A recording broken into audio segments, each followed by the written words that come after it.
there are times in your life when you're not going to be happy. And then what are you going to do? Your goal is demolished. And there are going to be plenty of times in your life when you're not happy. There might be years. And so it's a shallow boat in a very rough ocean. Without a plan, you're going to stay right where you are. It's time for you to make a move. Write the rules. Be your own director. Take the power. So what's your plan? How are you willing to change? What is it that you're going to do to make a difference? Make today different than it was yesterday? What actions are you willing to take? The least we can do is consider what we've done and individually, collectively do the best we can to try and turn this thing around. I blame no one. I look in the mirror. On the other side of it, what an opportunity we have, because tomorrow's the first day of the rest of our lives. So what an opportunity we have. For far too long, you've allowed the volume of your past misfortunes, your past setbacks, and your past failures to play way too loudly in your speaker of life. I need you to turn down your past failures and make room to turn up your future success. You have got to change the way you think. It is the whole determining factor of where you go in life. We are all where we are today because we thought ourselves to this position. If you don't like the position, think yourself out of it. You know what passion is? Passion is an emotion. It's an emotion without an action. Passion will get you nowhere. Inner drive will get you nowhere unless you act on it. You have to act on your passion. You have to act on your inner drive. Don't let those feelings stay inside of you. You got to know what to do with them. You got to know how to make them work in order to get what you want. Don't keep it inside. And so embrace the fact that you're going to have to sacrifice and suffer to some extent. Once you've embraced that it's going to happen, it's almost not that bad. Push yourself, get it done, make it happen. Stop looking for external motivation and start building that fire inside of you. Start adding more logs, more petrol to those flames every single day. And when that thing tells you to quit, you look at it in his eye and say, I ain't going nowhere. I will break you before you break me. You will not defeat me. You will not destroy me. You owe it to yourself to feel the pride of knowing you made your life. You didn't get lucky. You worked for it. You sacrificed. When it was hard, you pushed harder.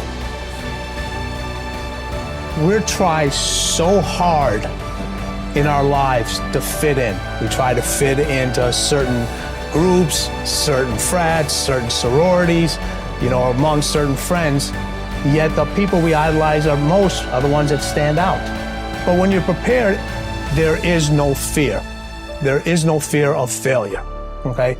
Because even if you've walked out of something and you feel like you failed at it, your preparation is so strong that you're gonna take that failure and turn it into the outcome you desire. And most people stop at failure, okay? We've all failed at things. I'm going to continue to fail at stuff, right? It's the most powerful tool you can use, but it all depends on how you use it. We talk about it in Relentless, okay? A scalpel, okay? In the hands of an individual, it can do unbelievable damage. In the hands of a professional, of a doctor, it saves lives. So it's the same thing with failure. It's how you use it. It's that drive inside of you, okay? It's what we talk about, the dark side. The dark side is filled with failure, but it's the fuel that burns you like something that's never burned inside you before. Fully mature people accept that their actions have consequences.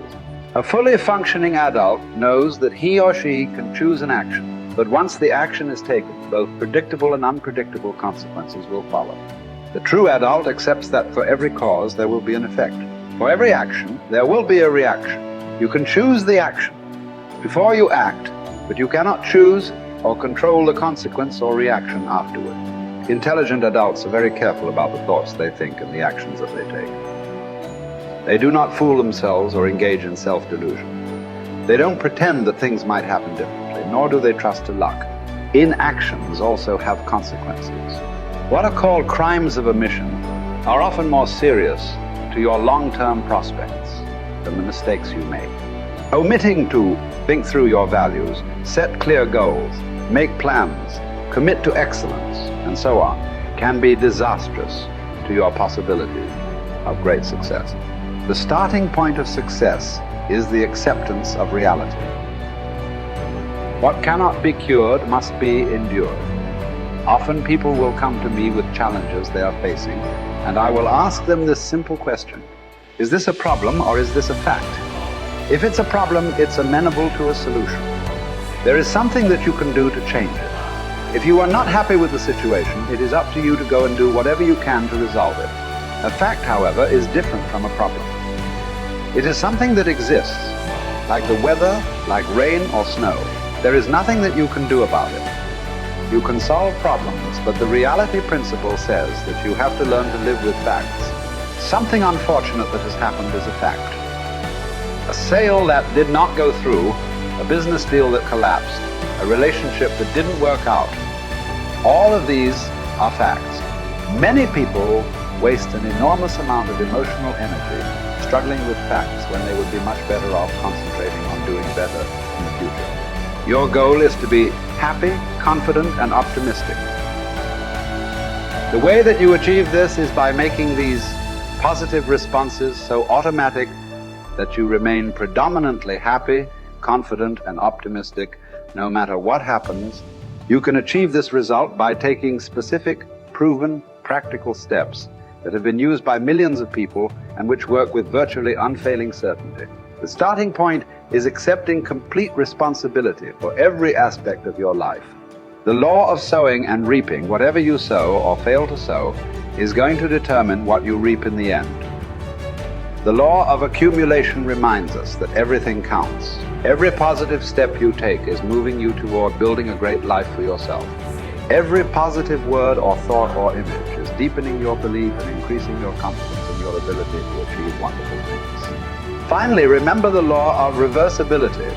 If you act in a manner consistent with high performance and high self-confidence, those very actions will generate the feelings consistently. Every positive, constructive action that you take in the direction of your dreams and goals will reinforce your belief in yourself and in your ability to accomplish your ideal. The challenge for building good habits and breaking bad ones is often finding a way to pull the long-term consequences of your bad habits into the immediate moment. So you feel a little bit of pain right now and you'll avoid it. And the long-term rewards of your good habits in the immediate moment so that you have a reason to repeat it again in the future. Each behavior casts a vote for the type of person that you want to become.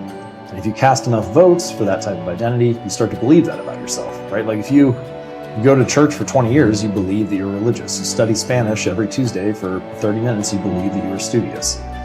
So in that way, your habits provide evidence of your desired identity. And I think that that is probably the ultimate reason that habits are so important. It's true, like habits can help you earn more money or be more productive or lose weight. And all that stuff is great.